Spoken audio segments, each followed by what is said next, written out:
Le fruit de l'esprit est l'amour. Galates 5, 22. Je vous exhorte par l'amour de l'esprit. Romains 15, 30. Qui nous a appris de quelle charité l'esprit vous anime? Colossiens 1, 8. Le sujet de cette étude nous place au centre même du sanctuaire. Il traite de l'amour de l'esprit.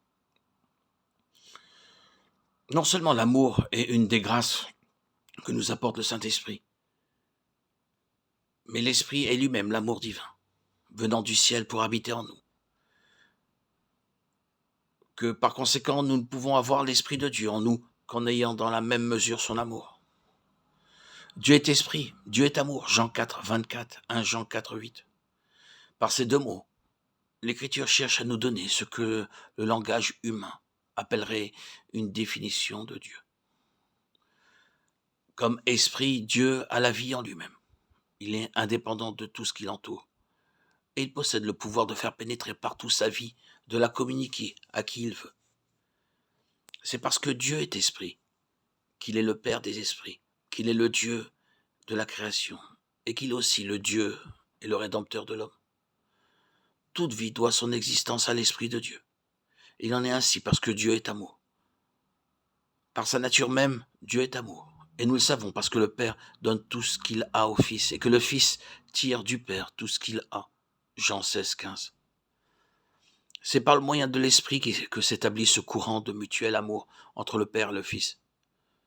Le Père est la source, celui qui aime le premier.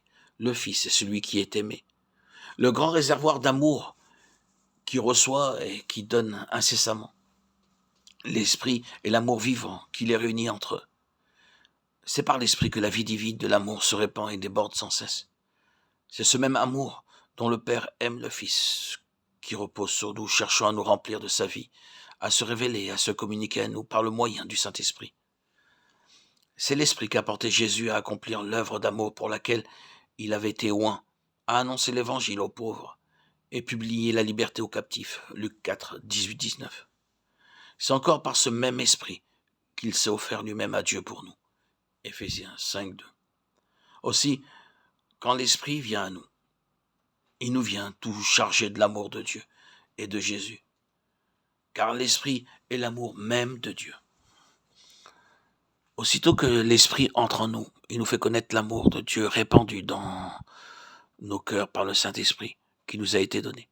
Romains 5, 5. Ce qui nous donne ainsi, ce n'est pas seulement la foi en l'étendue de l'amour de Dieu, ou l'expérience de cet amour, c'est infiniment plus encore, car c'est l'amour même de Dieu qui entre alors dans notre cœur, avec toute sa puissance de vie divine. Il ne saurait en être autrement puisque l'amour de Dieu est la vie même de l'Esprit. L'effusion de l'Esprit est donc l'effusion de l'amour divin. Et dès que nous recevons le Saint-Esprit, cet amour prend possession de notre cœur.